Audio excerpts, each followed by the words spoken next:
She'll make it. Where's my? Oh, this is right there. Oh, okay. Yeah. Where is it? It's down here. Did I mess up? Citizens across Topeka County. Yeah. Okay. I just didn't catch that one. Yeah. She said it, I just copied it because there was something missing.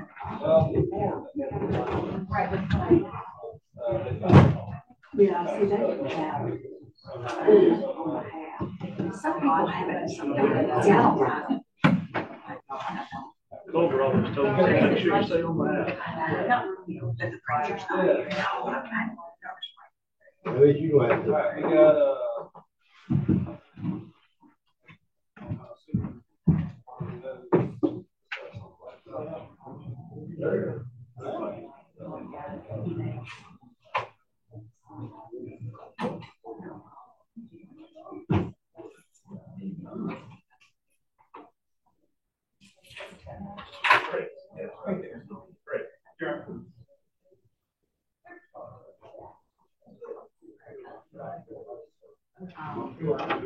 appreciate it.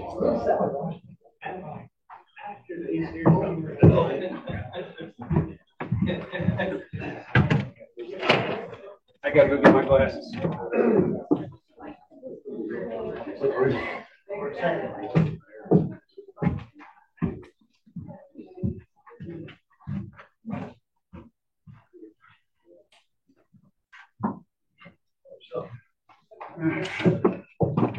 Talking business.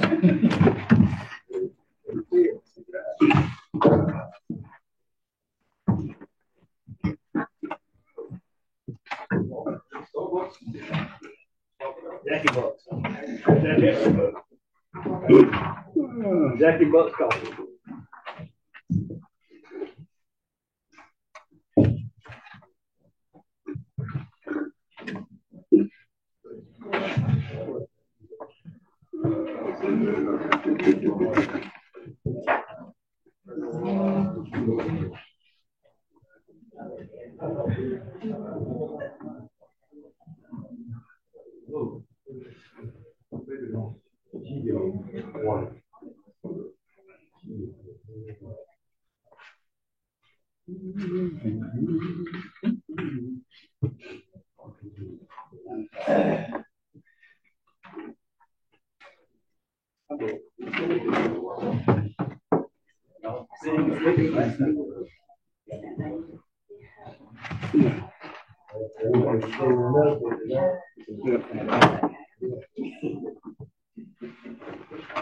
I probably had it down for yesterday and didn't change it.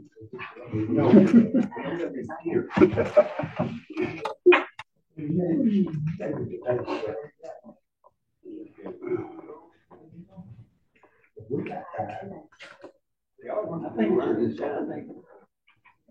Just take a high.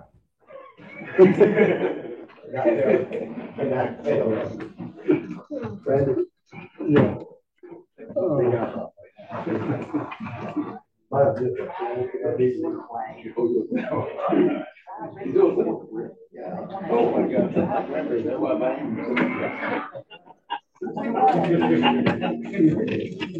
You are serious?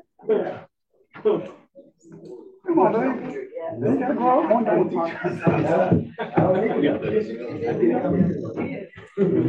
Hey, Tracy, you can do anything with YouTube now. They got videos on anything.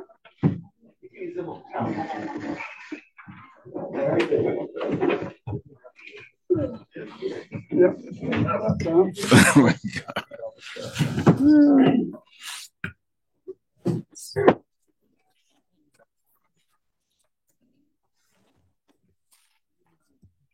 I tried to.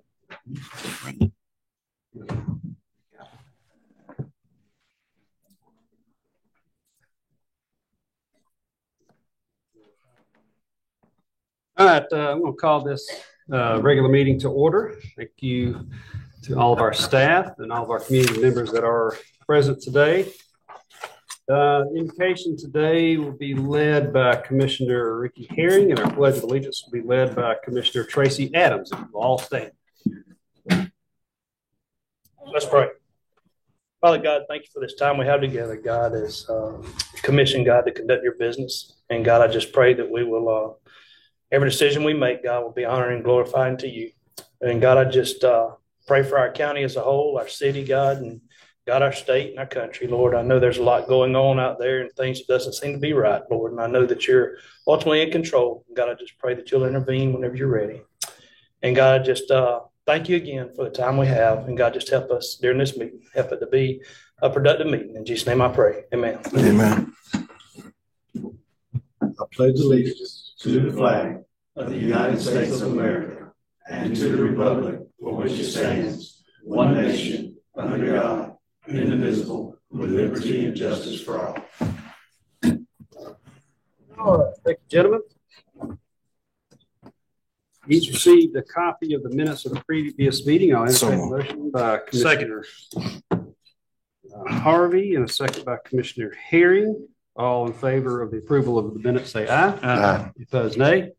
Minutes are approved. Announcements and comments from the chairman and commissioners. I don't know if I mentioned this last time. I talked about it when it was coming up, but the Loop Music and Art Festival, I went to that. It's been a couple of weeks ago almost now. Very well attended. Did a great job. And so kudos to Scott Parsons. I know he kind of heads that up. I thought that was a good event. Also recently had the opportunity to tour Troy Dothan. I want to thank Rachel Cox for inviting me. I'll try to get the whole commission up there at some point to tour it. It was the first time I kind of walked around the whole campus. It's interesting. Had a lot of stuff going on. So I know they do a lot of good stuff. So thanks to them. Any comments or announcements from the commission? Okay. All right. We will move on. Pass that one down. We'll move on to the awards and presentations. We have a proclamation for National Corrections Officers Week. Motion. Second. Motion by Commissioner Herring, second by Commissioner Ivy. All in favor say aye. Aye. Opposed, nay. Proclamation is approved. Commissioner Ivy, if you want to step down and read that one.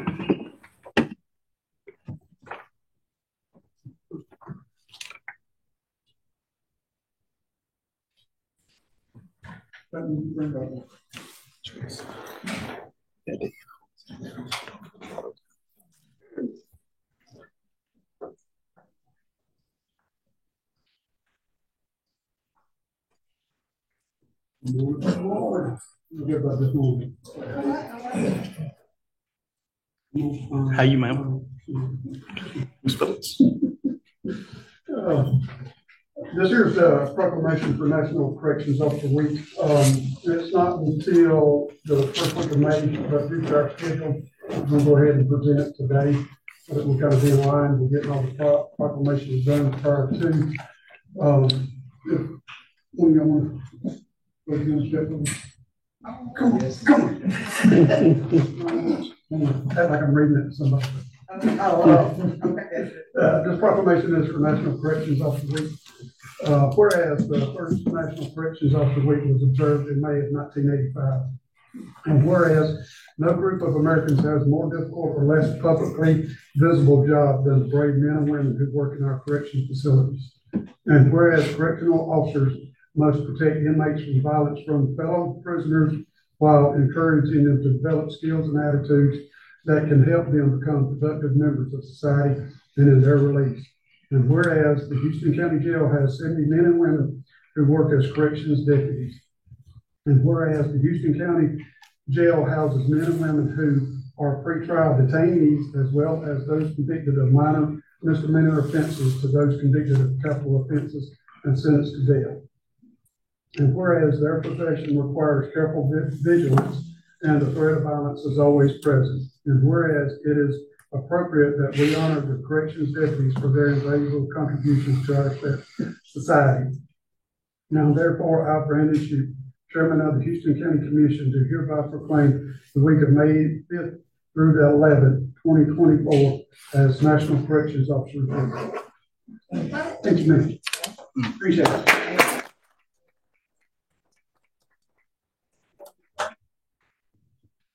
Asbill? Go ahead, Shy. Appreciate you. Thank y'all. I will say this, we recently had I say recently, it's been several months ago now, we served lunch to all of our county employees, and I had the opportunity to go to the jail and help serve at the jail. And it was interesting. By definition, we have a lot of people in the county. We have good people, we have middle of the road people, and by definition, the people in our jail are probably the worst people that we have. And despite that fact, they still had a smile on their face, which is easy when you're being served lunch. But that is an incredibly tough job, and I thank y'all for what y'all do, because I know y'all put up with some knuckleheads. So anyway, thank you for what you do. All right, let's see. Item number 2 is a proclamation for Crime Victims' Rights Week. Motion by Commissioner Ivey, second by Commissioner Adams. All in favor say aye. Aye. Opposed, nay. The proclamation is approved. All right. Come on up, Angel House. Where's all yet?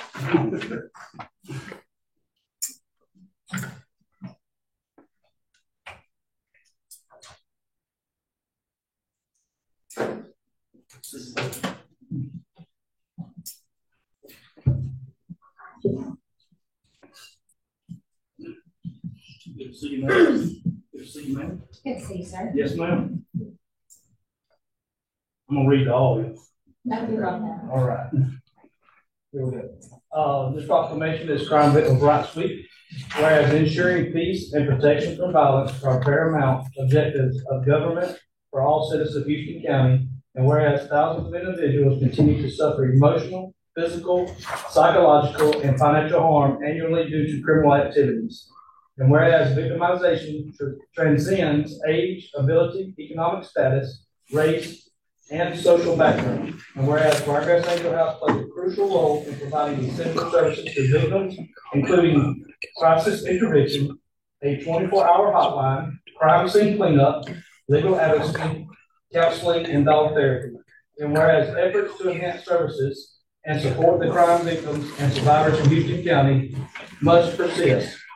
And whereas National Crime Victims' Rights Week, observed from April 21st through the 27th, 2024, presents an opportunity to build upon previous progress and redouble efforts to ensure full implementation of the Crime Victims' Bill of Rights and access to necessary services for all victims.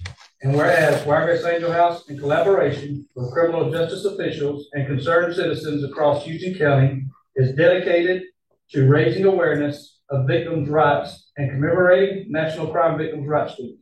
Now, therefore, I, Brandon Shute, Chairman of the Houston County Commission, and on behalf of the Houston County Commission, do hereby recognize April 21st through 27th, 2024 as Crime Victims' Rights Week. Thank you very much. Who's going to come up here and say something? Of course. Yes. They didn't talk. That's okay, though. I need you to talk. You always do a good job of that. Always talk. Yeah. So I'm Katie. I'm the outreach advocate for Wiregrass Angel House. And for those of you that don't know what we do, we advocate for and assist victims of violent crime here in the Wiregrass area. We currently serve 8 counties, including Houston County. And our services range from counseling with Dr. Grice, dog therapy with Tony and Mandy, court assistance with Caitlin, and we also do crime scene and suicide cleanup. And National Crime Victims' Rights Week is just a week that all around the United States, we bring awareness to the rights of crime victims. And because of the Houston County Commission and all of the commissioners we work with and the law enforcement, district attorney's offices, and other nonprofits, and of course our donors and fundraisers, we're able to keep all of our services free to the families that we serve. So thank y'all for recognizing us this week and the families that we serve, and we appreciate you. Absolutely. Thank you very much.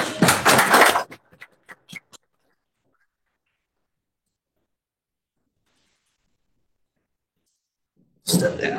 Yep, that's just a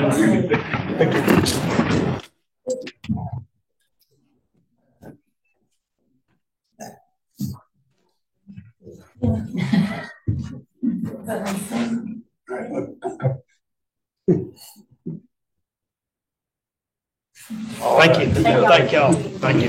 Thank y'all for what you do. Step change. Yeah.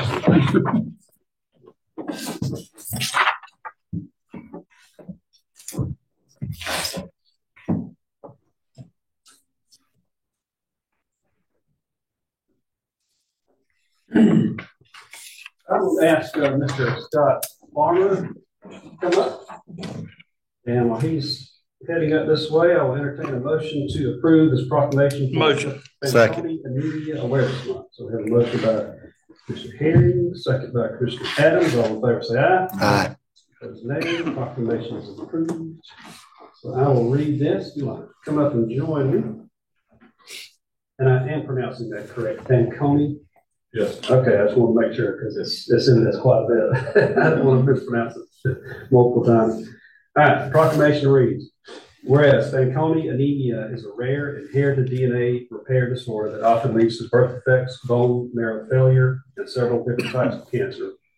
And whereas individuals with Fanconi anemia are hundreds of times more likely to develop cancers such as leukemia, head, neck, and oral cancers, gynecological cancers, and gastrointestinal cancers at a much earlier age than the general population. And whereas there are currently 23 genes known to cause Fanconi anemia, including BRCA1 and BRCA2, which are better known as breast cancer susceptibility genes, and it is primarily inherited in a recessive fashion, requiring an individual to inherit two defective copies of the same FA gene. And whereas early diagnosis of Fanconi anemia via chromosome breakage test is essential to monitor patients for bone marrow failure, to detect cancer at an early stage and for proper cancer treatment, because standard doses of chemotherapy and radiation therapy can be lethal to FA patients. And whereas individuals with Fanconi anemia require specialized protocols and therefore rely heavily on research and clinical trials for the treatment of cancer. And whereas Fanconi anemia affects both males and females equally and is found in all ethnic groups. And whereas Fanconi anemia research will benefit both individuals with FA and the general public through better understanding mechanisms of DNA repair and cancer development, and can lead to improved cancer preventatives, cancer treatments, and ultimately a cure for FA. Now, therefore, be it resolved that I, Brad Hsu, Chairman of the Houston County Commission, do hereby proclaim the month of May as Fanconi Anemia Awareness Month. In Houston County, encourage all citizens to become more aware of this rare disorder. And Scott, I'll never forget the first time I met you, you probably remember this was in Rotary. This has been probably 10 or 12 years ago. And it's been amazing to watch your journey, both professionally, but also your journey as a family, because you've certainly had some struggle, probably more so than the average family here in Houston County. I've prayed for you many times, you, your family, your wife, and your daughter. But I will invite you to come up and talk about what you've been through as best you can, and educate the public about this genetic disorder. And I'll present this to you at the end of that. Thank you, Mr. Chairman. Thank you, Houston County Commission, and those here today. Just want to say just a few words. I know most of y'all probably never heard of Fanconi anemia. And again, it's a really rare disease. About 30 people a year are diagnosed with the disease. As far as I know, my daughter Hayden, she's 12, is the only one in Houston County we know of. We know of a few in Alabama that have had that, but it is a genetic disease. We didn't know she had it when she was born. She had a different a birth defect that she had to have repaired as a day old in surgery, but she was diagnosed at age 7. And so in October, she had a bone marrow transplant because one of the manifestations normally is bone marrow failure. So we went to Cincinnati for that. Her and my wife were up there the whole time. They came home in February. So unfortunately, she can't be here today because she's still in isolation, but she's doing very well. And first of all, I just want to say publicly thanks for all those in Houston County, especially the Williamsburg community over here at Presbyterian Church, and our friends and neighbors and family members who have really supported us during this journey. And again, even though it's a rare disease, there's a lot of ties with Fanconi anemia and the cancer community. I mean, just in about 2 decades alone, the average life expectancy has gone up from 18 into the 30s now. And so many are that used to not reach adulthood are now reaching adulthood. And the fact that people like my daughter's got hundreds of times more chance of having cancer, that research is now being conducted at how best to find ways to go through those journeys, because things like chemo and radiation are toxic. So even the bone marrow transplant, all these clinical trials have come through to know how little of chemo has to happen to kill the cells, prepare her body, and things like that. So we're very blessed. We've had such great support, and we really appreciate the Houston County Commission, the area that we live and go to school, work, to commemorate and make awareness of this disease, because there's more research needed, just like anything else, especially with common and rare diseases and how they interplay with each other. But I just want to say thank y'all very much for all the support received, and thank y'all for entertaining and making aware of this disease and those that fight it. A lot of sacrifices have been made for this disease. And then my daughter, poked and prodded and has to have blood draws, for several years of her life, and a lot of procedures, and there's no cure. Bone marrow transplant will hopefully cure the bone marrow aspect of it, but of course you'll still fight the disease, and just like all of them do. And there's, you find out a lot of things out there. A lot of people have to confront. A lot of you, I know your families have to confront a lot of different complications, and this is just our path. And my daughter's, definitely one of the strongest people I know, and my wife, and taking a year off base from teaching to caregive and all. And so anyway, thank y'all for a few minutes in your busy days to hear a little bit about this disease. And again, we appreciate y'all's support of this. It's absolutely the least we can do. We'll certainly continue to wait for you to do your turn.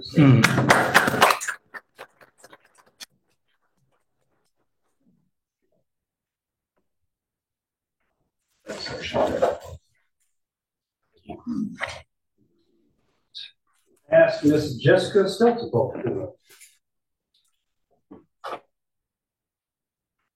Good to see you again, as always. A lot of admiration for you and your husband. I'm going to read this proclamation. Well, first I need a motion. Second motion from Commissioner Herring, second by Commissioner Ivy. All in favor, say aye. Aye.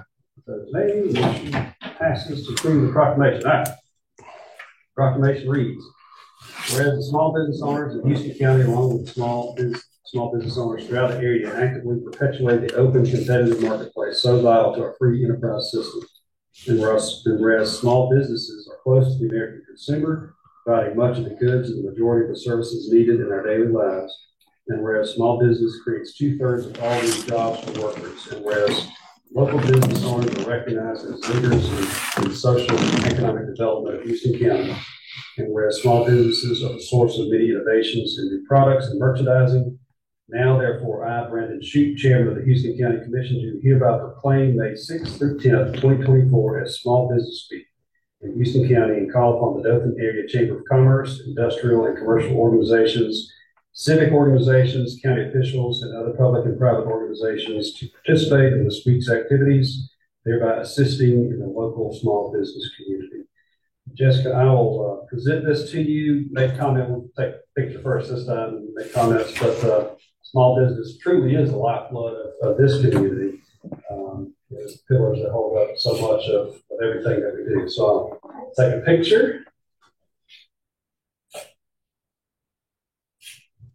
All right, and I'll invite you to make comments. Thank you, Chairman Shoup. Commissioners, for having us here today. I am Jessica Stelzapole. I work with the Dothan Area Chamber of Commerce, and I'm happy to be here with you guys today to help promote something that I'm sure that you guys do on a regular basis, and that is to visit our small businesses. May 6th through the 10th is declared as Small Business Week, and over 84% of the members that our chamber serves are small businesses, whether it's a local restaurant or a boutique or a sign company. They all get out and hustle and get after it every day and make our community what it is. So we would encourage you guys to get out there and support these innovators and entrepreneurs, not just during Small Business Week, but to continue to do that every day while you're out and about. So thank you for having us here. We appreciate it. Yes, thank you so much. I look forward to the week's festivities. Yes. Let's see.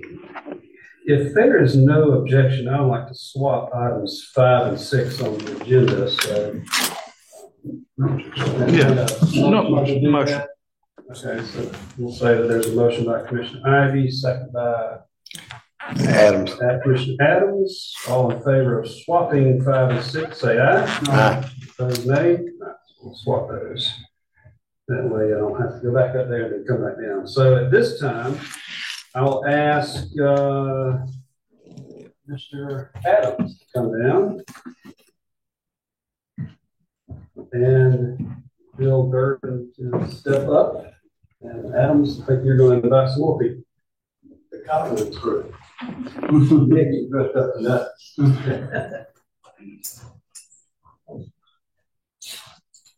Where is,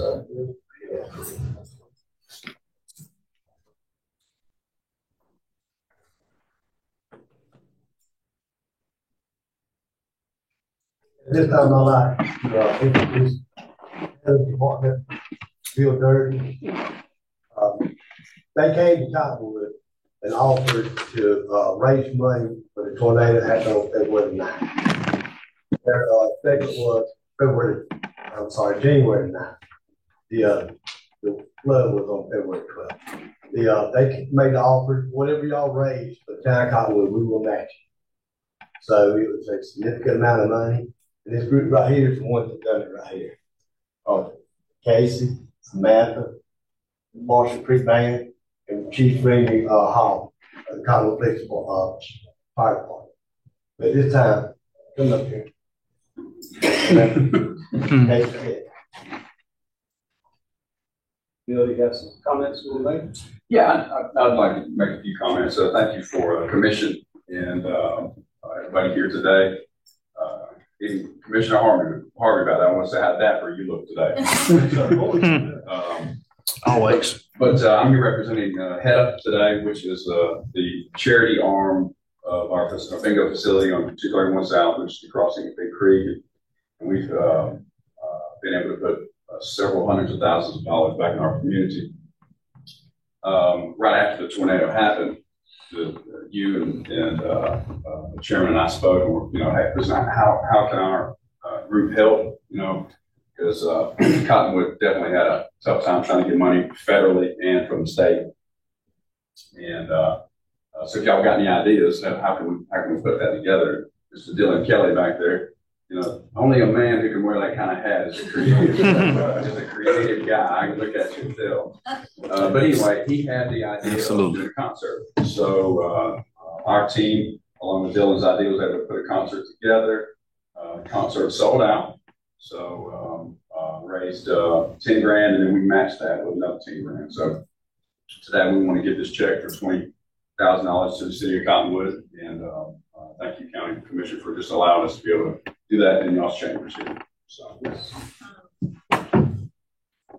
we'll get around the check. It's like a billboard.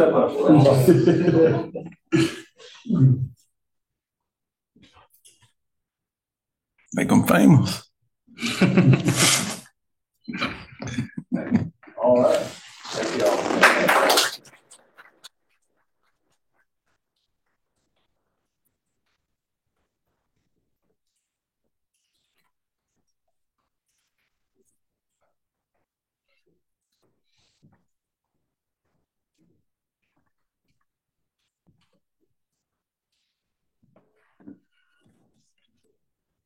Okay. This time, there will be a presentation, nothing to approve here. There will be a presentation by Andy Goslin to present the newly redesigned Farm Center. Andy, show's yours. Thank you. Hear me? Yeah. Okay. As said, I'm Andy with Goslin Architecture, and here to kind of give you an update on the design of the Farm Center. We've got about 8 slides to show you. We'll wait for that to come up.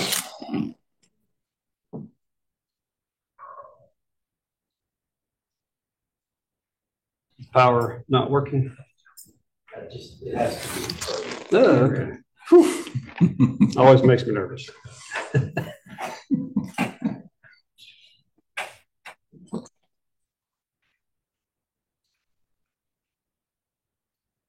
There we go. That's nice. So you're seeing here kind of a bird's eye view. If we could just stop on that first image there. Just a quick history. The Farm Center was completed in 1960. Local and Dothan's first architect, Joseph L. Donapro, designed it and built it. It was a state, county, and city funded project. It was finished in 1960 after a lot of fundraising. It's 35,000 square feet, and it came to the total cost of construction of $180,000. Wow. Which is $13 a square foot. Times have changed. Yes. Next slide. This gives you a good overview of what we're doing. The Cottonwood Highway on your right, the Ross Clark Circle on the bottom edge. On the site, what we're looking to do is create a greenway or a park-like setting that's fenced. It's about 65 feet deep that surrounds the farm center. And then also from the west, creating a concourse from the parking lot with shade trees that leads to a new entry plaza. Obviously beautifying the entire parking lot with more trees. I think if you've been to Rick Hughes Stadium lately, you can see what the city did there, and that's kind of our vision, to beautify that parking lot and expand it. On the building itself, one of the key features we're doing is that we're converting it into an open air canopied arena. The structure of the building, the roof, is an independent structure that allows us to take the exterior walls out, and creating more daylight and openness to the space, and creating an outdoor feel to it. Next slide. This gives a close-up view of what I call the entry plaza and the entry portal coming into the farm center. You can see the beams there expressed on the outside. We think like this new entryway will provide us a way to do some sponsorships and maybe naming opportunities and so forth. Next slide shows another view of that plaza as if you were leaving. You can see the large buttresses there, the original supports for the arches and the beams themselves. This is a view from Ross Clark Circle, giving you kind of a first glimpse of those interior redwood arches. These arches span 200 feet. They were imported from Washington State back in 1960, and they used glue laminated technology, which is what SmartLam does here. And this is, I think, probably a new technology in 1960 for these beams. That gives you an idea of the landscaping and how that'll beautify it and how open it'll be all the way through, looking north to south. This gives a good shot from the south ends. We're depicting a farmer's market going on inside. You've got a height of 3 stories in the middle. You get to see a clear idea of these arches. They're 4 feet deep and create just a monumental feeling to the space. Some of the steel structure you see in the foreground there is part of the end walls. We'll keep that. And that gives you an idea of how a farmer's market could look with a central stage, music going on. And that would be one of the things we see happening here. This is a floor plan of the building. What you're seeing in the corners, kind of depicted in red. In the upper right is a women's restroom. On the left is men's restroom and some additional spaces that we might need for different various kinds of events. Bottom right corner, commercial kitchen and storage, and bottom left corner, room for storage of chairs and so forth. This is showing kind of a layout for a music concert, say, and it seats up to 2,750 people. This stage we're showing there is not exactly the size of the Civic Center stage, but we could fit a stage as big as what the Civic Center has there. This is just one of the things that we see happening there. We know we want it to be the home to the farmers market. We'll have up to 50 vendors, could have spaces underneath the roof. Obviously music events. This is showing just a front stage. It could be done with a center stage. We see the possibility of theatrical events going on there. It's big enough to have a basketball court in the middle if we wanted to host some kind of tournament there. Skating rinks, pickleball courts, family movie night. There's some ideas I've been pitched, and then obviously we want to have wrestling come back. Of course. That's what I hear the most. That we'll stop on that last slide. I'll be glad to answer any questions. Our next steps are to continue with the technical construction documents and be ready to bid in about 3 months. Any questions or comments from the commission? Impressive. Absolutely. It's going to be nice. It's going to be real nice. To be done. Yeah, you're going to be both. It's been a long time coming. I know, the past several years when we initially made the decision to sell to the city of Dothan, I heard so many people, all very polite. Nobody got ugly, but you could just tell people were disappointed in that decision. Mm-hmm. And I've heard a lot of excitement now that we've kind of swapped gears a little bit. And I do want to thank the city of Dothan for working with us through this process. I'm impressed. I think it's an impressive structure. It certainly keeps with the historical use of the farm center. By moving the farmers market there, sort of keeps with that historical use. We keep the overall design of the dome building, so nothing really structurally is changing that much. But I think it'll be much more usable. It'll look a whole lot better. And we'll have some new facilities because the facilities that are there, the restrooms and stuff, are quite dated. And so, anyway, I look forward to this. We bid for the roof. Are we approving that today, or did we approve that last time? I can't remember. We're approving that today. So, assuming we approve that today, we could start working on realizing this vision. So, all right. Anything else? I forgot to mention, I found a very interesting 1959 article about the project in the Dothan Eagle, and I thought it was fitting. There was a Senator Carl Farmer who said this should be a showplace and a monument to our Southeast Alabama farmers. I think that's what we're continuing. That's awesome. That's awesome. Save that quote. We may want to etch that in stone. So sure. We'll be glad to know. Yes. Okay. All right. Thank you very much. Yep. Be nice. It would be nice. All right. We'll give that just a second. Come on down.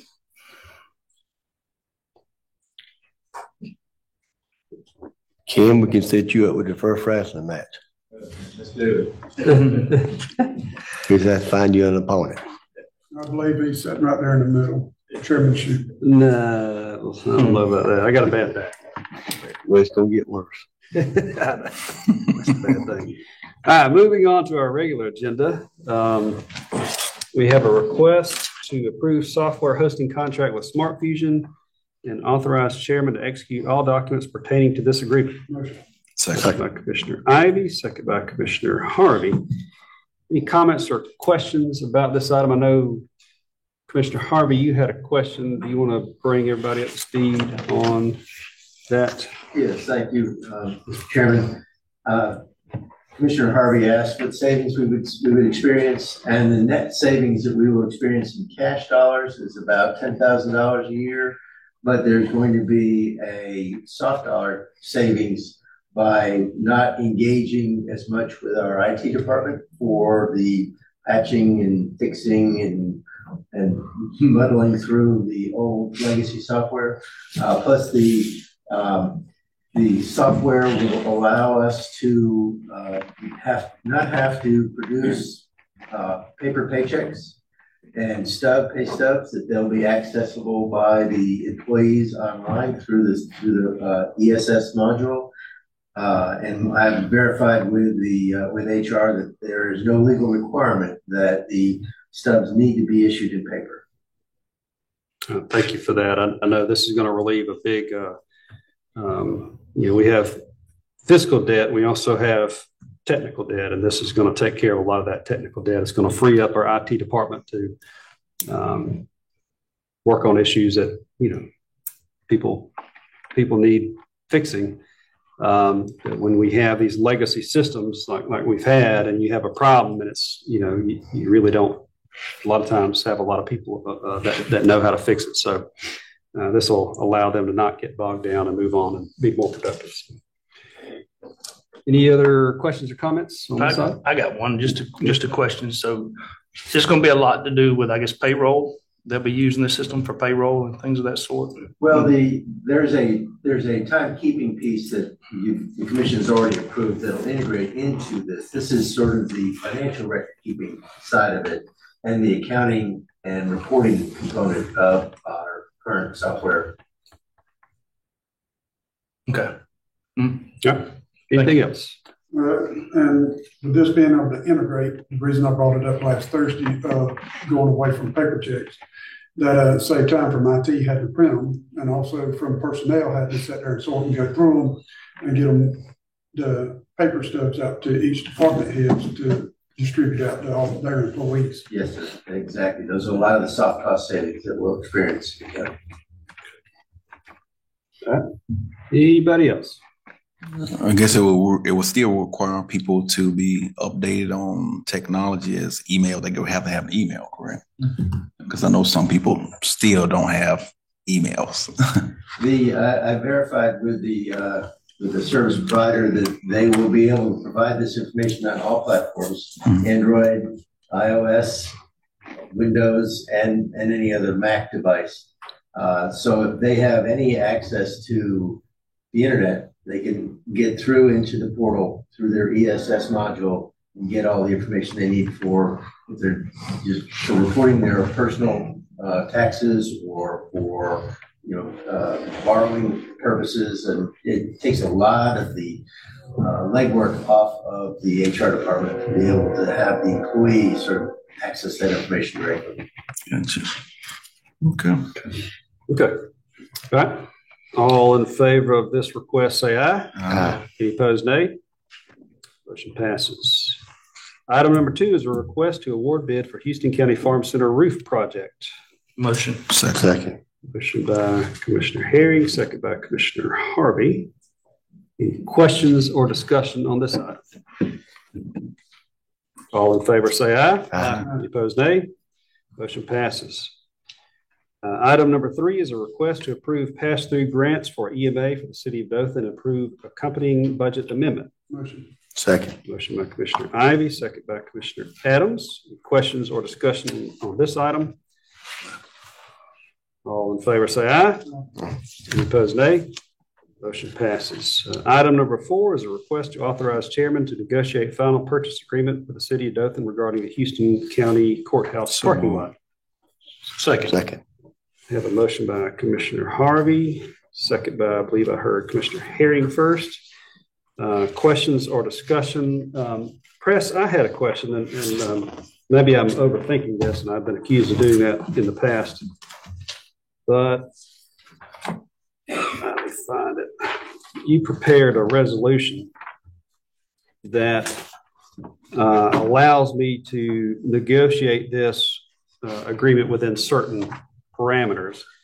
I guess my question is, do we need to reword the request so that we acknowledge the resolution, if that makes sense? I think an amendment to the request would be appropriate to say pursuant to the stated resolution parameters. Okay. All